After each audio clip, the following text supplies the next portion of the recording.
నా అక్షరాలు నా అక్షరాలు ప్రజాశక్తులు వహించే విజయ ఐరావతాలు. నా అక్షరాలు వెన్నెల్లో ఆడుకునే ఆడపిల్లలు. నా అక్షరాలు ఇది రాసింది మన మండపాక పంచాయతీలో పుట్టిన దేవరపల్లి దేవరకొండ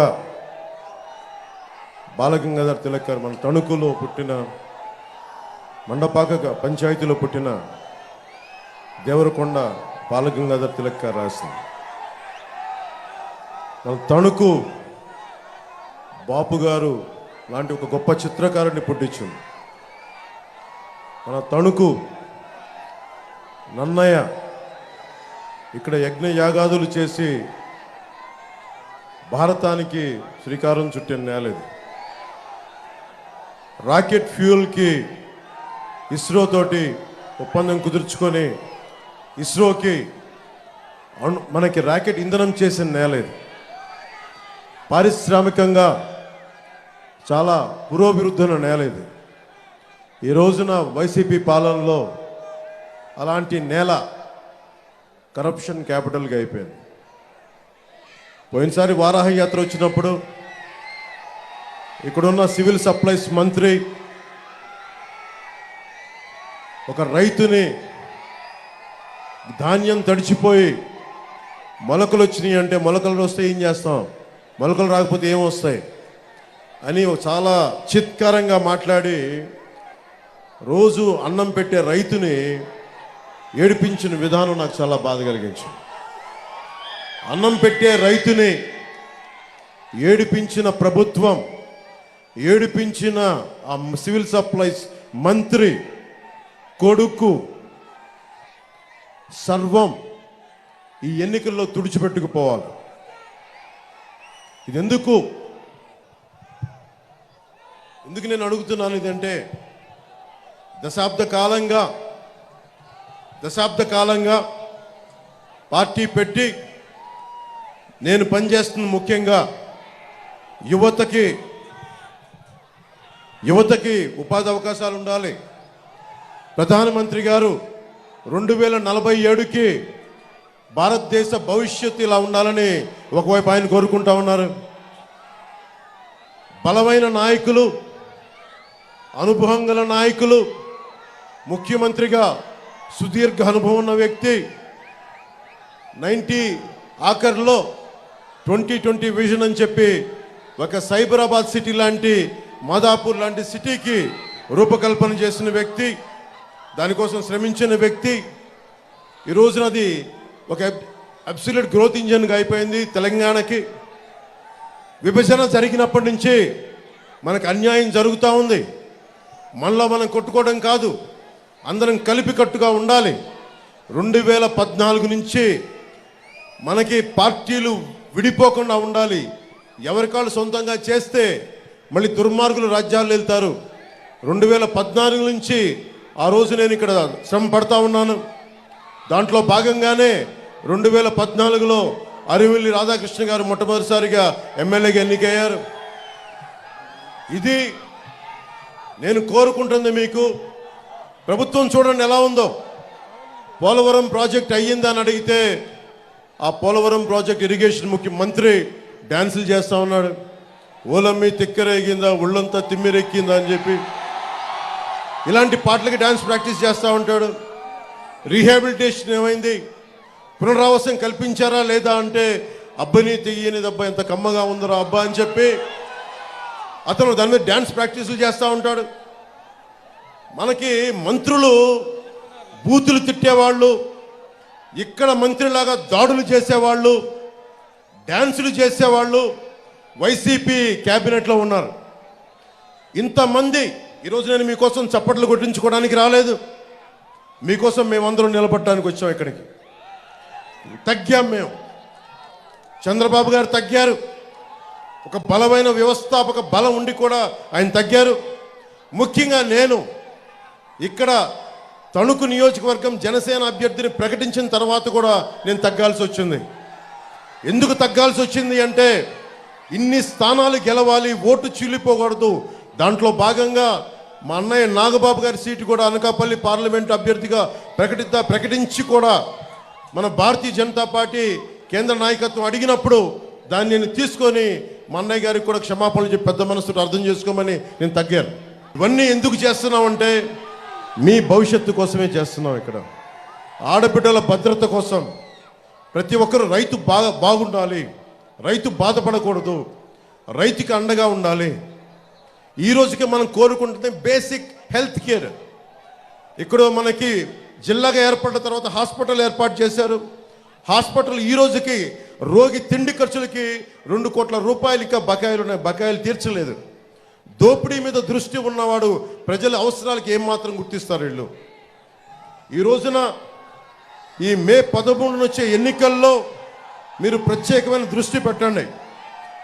నేను మీ భవిష్యత్తు కోసం ప్రధానమంత్రి గారితో, చంద్రబాబు గారితో సుదీర్ఘమైన చర్చలు జరిపి ఈ చాలా కీలకమైన అలయన్స్ని పట్టుకొచ్చాం. మీ భవిష్యత్తు కోసం. నాకు అధికారం లేకపోతే నాకేం జరగదు, చంద్రబాబు గారికి అధికారం లేకపోతే ఆయన ఏం జరగదు. కానీ మీ భవిష్యత్తు, ఒక రైతుకి ధాన్యం మొలకలు పోతే మొత్తం కుటుంబం బాధపడిపోద్ది, తుడిచిపెట్టుకుపోద్ది, ఆర్థిక వ్యవస్థ చిన్నాభిన్నం అయిపోద్ది. 5 సంవత్సరాలు మీకు ఉద్యోగాలు ఇస్తానని చెప్పి డిఎస్సి నోటిఫికేషన్ ఇవ్వలేదు. మాట్లాడితే జగన్ క్లాస్ వార్ అని మాట్లాడతాడు. క్లాస్ వార్ అంటే అర్థం ఏంటి? డబ్బున్నాడు పేదవాడిని దోచుకు తింటాం, డబ్బున్నవాడు కష్టపడేవాడిని దోచుకు తింటాం. 70,000 పోలీస్ కుటుంబాలకి, 1 కాదు 2 కాదు 70,000 పోలీస్ కుటుంబాలకి డిఏలు సరెండర్ లీవ్స్ ఈ రోజు వరకు ఇవ్వలేదు. దీని మీద ఒక్కడు స్పందించడు. పోలీసుల శ్రమశక్తిని కూడా దోపిడీ చేసేవాడు జగన్. ఇలాంటి వ్యక్తి ఇంకొకసారి అవకాశం ఇస్తే మీరు ఏం జరుగుతుందో మీరు ఆలోచించండి. మేము రోడ్ల మీదకి వచ్చి కొట్లాడాల్సి వస్తుంది. మీ భవిష్యత్తు కోసం ఉన్న ఇక్కడ మంత్రిని చూశారు, సివిల్ సప్లైస్ మంత్రినే.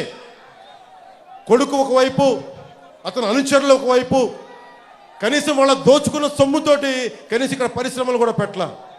ఎక్కడో తెలంగాణలో బాలానగర్లో ఇక్కడ కూర్చొని స్టీల్ ఫ్యాక్టరీలు పెట్టుకున్నారు. అక్కడికి వెళ్ళి ఇక్కడ దోచేసిన డబ్బుతోటి, ఇక్కడ టీడీఆర్ బాండ్లతోటి దోచేసిన డబ్బుతోటి వెళ్ళి తెలంగాణ హైదరాబాద్లో బాలానగర్లో ఫ్యాక్టరీలు పెట్టుకున్నారు.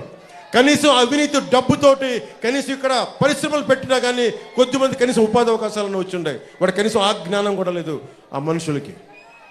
ఇది మీరు చాలా ఆలోచించి నిర్ణయం తీసుకోండి.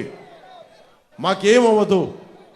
ఆయన చాలా గుండె దిట్టి ఉన్న నాయకుడు. ఆయన జగన్ అకారణంగా ఆయన జైల్లో పెడితే నేను వెళ్ళి చూస్తే ఆయన ఏం బెదర్లా బలంగా నిలబడి ఉన్నాడు. ఆయన దేనికి బెదిరే వ్యక్తి కాదు ఆయన. కానీ నాకు అనిపించింది, ఏదైతే మాట ఇచ్చానో 2021లో వైసీపీ వ్యతిరేక ఓటు చీలకూడదని చెప్పి నేను పదే చెప్పాను. అదే మాట మీద కేంద్ర నాయకత్వానికి తెలియజేశాను. నేను తగ్గాను. నన్ను కావాలంటే విమర్శించారు. ఎందుకు నిలబడ్డానంటే ఆంధ్రప్రదేశ్ యువత, ఆంధ్రప్రదేశ్ భవిష్యత్తు పాడవకుండా ఉండాలంటే నేను ఒక పిసరు తగ్గితే నేనేం తగ్గిపోను. ఎక్కడ నెగ్గాలో కాదు, ఎక్కడ తగ్గాలో తెలియాలి. దేనికి తగ్గాను నేను?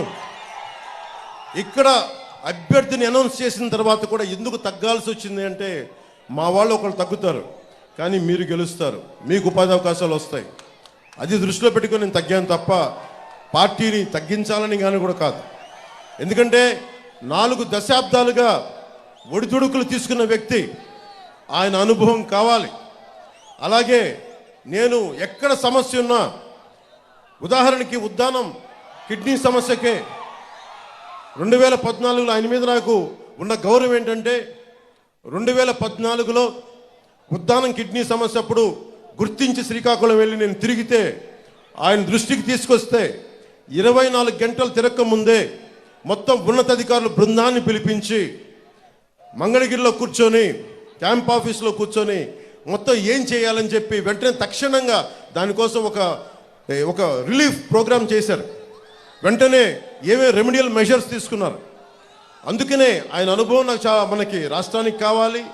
అందుకని కూర్చొని నా స్వార్థాన్ని కూడా పక్కన పెట్టి మన ఆశయాలను కూడా మన ఆశలను కూడా పక్కన పెట్టి జనసేన నాయకుల తాలూకు తృష్ణను కూడా పక్కన పెట్టి కేవలం ఆంధ్రప్రదేశ్ ప్రజల ఆకాంక్షను దృష్టిలో పెట్టుకొని నేను ఈ పొత్తుకి చాలా ముందుండి అందరం కలవాలని చెప్పి నేను ముందుకు తీసుకెళ్ళాను. మీరు బాగుండాలని చెప్పి మీకు ఈ వ్యక్తి ఇతను నేను నా నోట్లోంచి ఉచ్చరించేంత స్థాయి కూడా లేదు ఈ సివిల్ సప్లైస్ మంత్రికి. ఇలాంటి మంత్రుల్ని, ఇలాంటి అభ్యర్థుల్ని, ఇలాంటి రాజకీయాల నుంచి తన్ని తగలేసేయాలి, బయటికి గోస్తని నదిలో కలిపేయాలి ఇలాంటి వ్యక్తుల్ని. ఎంత అలుసు నీకు, ఎంత పొగరు నీకు, ఎంత అహంకారం నీకు, ఎంత దురహంకారం నీకు.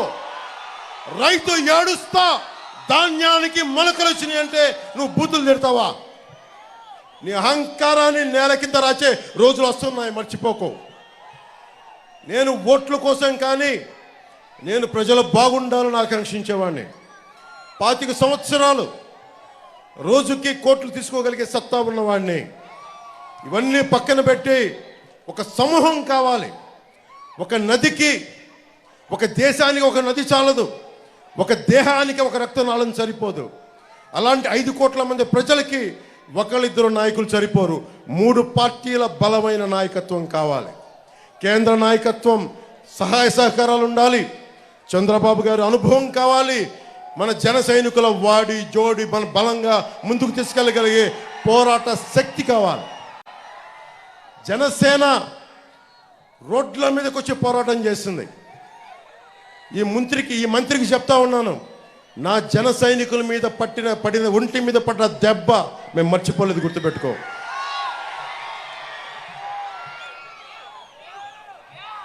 ముఖ్యంగా ఉపాధికి ఇక్కడి నుంచి గల్ఫ్కి వెళ్ళిపోతా ఉన్నారు. కన్స్ట్రక్షన్ లేబర్ కానీ, కార్పెంటర్ వ్యవస్థ కానీ, వడ్రంగి వ్యవస్థ కానీ, అలాగే ఎడ్యుకేటెడ్ కూడా ఇక్కడి నుంచి వెళ్ళిపోతూ ఉన్నారు. ఎందుకు ఇలాంటి మన తణుకు లాంటి ఒక పారిశ్రామికంగా బలంగా ఉన్న నగరం ఎందుకు మనం ఇక్కడ పరిశ్రమలు పెట్టుకోలేకపోతున్నాం? 2047లో ప్రధానమంత్రి గారు కోరుకుంటుంది ఒకటే, మన పరిశ్రమలు మనకు ఉండాలి. ఎక్కడో విదేశాలకు వెళ్ళి చదువులు కాదు, ఎక్కడో విదేశాలకు వెళ్ళి విద్యాలయాలు చదువుకోవడం కాదు, మన విశ్వవిద్యాలయాలు బాగుపరుచుకోవాలి అని చెప్పిన 2047 విజన్ని మా కూటమి బలంగా తీసుకెళ్తుంది.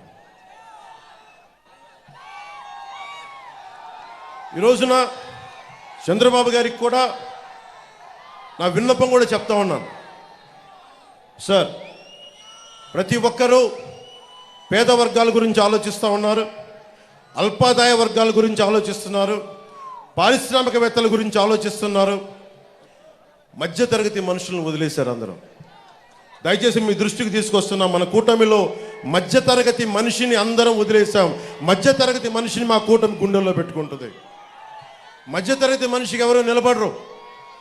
చంద్రబాబు గారి దృష్టిలో ఉంది మధ్యతరగతి మనిషి నిజంగా నిలబడితే, ఒక మధ్యతరగతి మనిషిగా చెప్తున్నాను నేను ఇందాక 70,000 మంది పోలీస్ కుటుంబాల గురించి మాట్లాడానంటే ఉమ్మడి ఆంధ్రప్రదేశ్ రాష్ట్ర ఉద్యోగి కొడుకు, మాజీ ఉద్యోగి కొడుకు చెప్తా ఉన్నాను. అలాగే మన సభలో కూడా చెప్పాను, ఈ రోజున చంద్రబాబు గారి దృష్టికి కూడా తీసుకొస్తా ఉన్నాను. కాంట్రిబ్యూటరీ పెన్షన్ స్కీమ్ చాలా కష్టమైందని తెలుసు. నేను కోరుకుంటున్న అసెంబ్లీలో అడుగు పెట్టగానే మొట్టమొదటిగా అడిగేది ఉద్యోగుల కోసం నిలబడడానికి సంవత్సరం లోపు దానికి ఒక పరిష్కార మార్గాన్ని మనందరం కనుగొనాలి సార్. దానికి మీ సహాయ సహకారాలు సంపూర్ణంగా కావాలి. దీనికి కష్టమైంది కానీ సాధించాల్సిన అవసరం ఉంది. అలాగే మధ్యతరగతి అందరూ కూడా కులాలు, మతాలు, వర్గాలు మర్చిపోయి మీరు కనుక ముందుండి రాజకీయ చైతన్యంతో నడిస్తే, దేవరకొండ బాలగంగాధర్ తిలక్ గారు ఒకటే చెప్పారు, సగం మనుషులని, మన సగం మనుషులు కాదు, పూర్తిగా హృదయం నిండిన మనుషులని దాన్ని తప్పు చేద్దాం, దాన్ని అది కాదని చెప్పి పూర్తి స్థాయిలో. ఎందుకంటే శ్రీమంతుల నైతిక వర్తనకి, స్వేచ్ఛా వర్తనకి నైతిక భాషను చెప్పేవాళ్ళు సగం మనుషులని దేవరకొండ బాలగంగాధర్ తిలక్ చెప్పారు. ఇక్కడ శ్రీమంతులనే పదం బదులు జగన్ అనే వ్యక్తి ఎంత దోపిడీ చేస్తున్నాడో మనందరికీ తెలుసు. ఇక్కడున్న మా మంత్రి ఎంత దోపిడీ చేస్తున్నాడో తెలుసు. ఇక్కడున్న వాళ్ళ మంత్రి కొడుకు ఏం దోపిడీ చేస్తున్నాడో తెలుసు. మనందరం కలుగుల్లో ఉన్న ఎలకల్లాగా బయట రావట్లేదు. సగం మధ్యతరగతి మనిషి పార్టీలను దాటి కులాలను దాటి ఆంధ్రప్రదేశ్గా భారతదేశంగా ఆలోచిస్తే చాలా బలమైన మార్పు తీసుకురావచ్చు. ఒక మధ్యతరగతి మనిషి కడుపు మంట వచ్చి కోపం వచ్చి బయటకు వచ్చి నిలబడితే అది జనసేన అవుతుంది. అది ఎందుకంటే నేను ఎందుకు చెప్తున్నాను ఈ మాట అంటే, నేను సగటు మధ్యతరగతి మనుషులు ఎట్లా ఉంటాడో నేను అలాగే పెరిగాను. ఈరోజు ఎంత డబ్బున్నా కానీ నా మధ్యతరగతి మనస్తత్వాన్ని నేను పోగొట్టుకోదలుచుకోలేదు.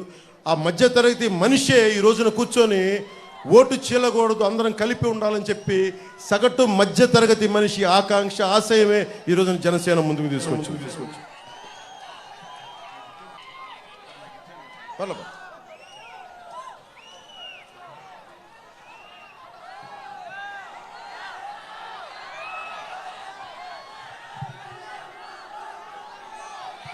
మీ అందరికీ కూడా మంచి రోజులు ఉన్నాయి. క్రోధినామ ఉగాది సంవత్సరం నిన్నే జరుపుకున్నాం. మీ అందరికీ నేను ముందుండి చెప్తున్నాను, మనకి దాదాపు 10 పథకాలు, మనది షణ్ముఖ వ్యూహం. చంద్రబాబు గారు చెప్పింది సూపర్ 6. వాటిలో 2 కామన్ పాయింట్స్ ఉండటం వల్ల అవి 10 మనం 2 పాయింట్స్ దాంట్లో ఉండటం వల్ల మొత్తం కలిపి 10 పాయింట్ ఫార్ములాగా ఆంధ్రప్రదేశ్కి కావాలి. పెట్టుబడులు రావాలి, ఉపాధి అవకాశాలు లభించాలి. ఆ దిశగా అడుగులేస్తూ ఉన్నాం. రైతుకి కన్నీరు పెట్టండి. మన ఎర్రకాలువ సమస్య కానీ, ఎర్రకాలువ పూడికలు కానీ, రిపేర్లు కానీ, చిట్ట చివరకు ఉండే పంట పొలాలు కూడా నీరందేలాగా మేమందరం నిలబడాలంటే అరిమిల్లి రాధాకృష్ణ గారిని మనస్ఫూర్తిగా మీరు అభ్యర్థిగా గెలిపించండి. ఇది జనసేన నాయకులకి, కార్యకర్తలకి, ఆడపడుచులకి, వీర మహిళలకు కూడా నా ప్రత్యేకంగా నేను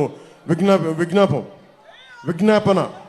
దేనికి అంటే ఈ ఒక్కసారికి మనం ఖచ్చితంగా రాష్ట్ర ప్రజల పక్షం వహించాలని మనస్ఫూర్తిగా కోరుకుంటూ, అలాగే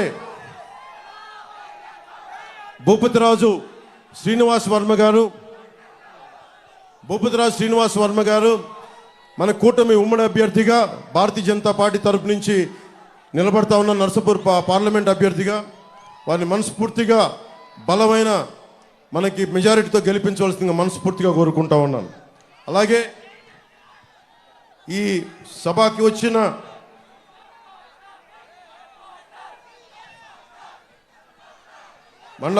మందలపు రవి గారికి, తోట సీతామహాలక్ష్మి గారికి, కనుమూరి మన RRR రఘురామకృష్ణరాజు గారికి, కొడుకులపూడి గోవింద్ చిన్నబాబు గారికి, అలాగే నార్ని తాతాజీ గారికి, శ్రీదేవి ఇమాంపూడి శ్రీదేవి గారికి, ముళ్ళపూడి వెంకట కృష్ణారావు గారికి, వీరందరికీ కూడా మనస్ఫూర్తిగా వారందరికీ నా హృదయపూర్వక ధన్యవాదాలు తెలియజేసుకుంటూ ఒకే మొక్క మాట చెప్తాం. Hello AP, hello AP, hello AP. వైసీపీని కుమ్మిక్కు మొత్తం చితగ్గొట్టి గోస్తి కలిపేద్దాం. జై జనసేన, జై కూటమి, జై టీడీపీ, జై బీజేపీ, జై జనసేన, జై హింద్.